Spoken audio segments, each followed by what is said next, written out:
میشه که داستان زندگیتان قصه کنین؟ وضعیت ما خیلی خرابه. 2 سال میشه که شوهر مرا دزا زدن دیگه. این پیتا اشتکا کایم است دیگه. سرپرست خانم خودم هستم دیگه. به ماها 20 روز 10 روز همی تو گشنه و گرسنم تو تیر میکنم. دخترک خود دان نانوایی میشانم دیگه. این در همسایگان کمک چیز میکنه. آیا سزاوار لعنت نیست و کسایی که این کودکایی که تمام هم و غمشان باید درس و تحصیلشان باشه ولی در فراق پدر گریه میکنن؟ دوستان عزیز، داستان غم انگیز مادر بزرگوار دیدین.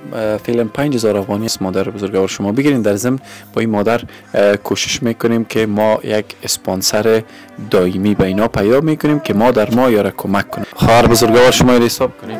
2 3 4 5 بخیر. فعلا استفاده کنین، به یتیمایتان از استفاده کنه. ما کوشش میکنیم که اسپانسر و شما پیدا کنیم که مادر ما انشالله شما را از این به بعد کمک کنه. سلام علیکم و رحمت.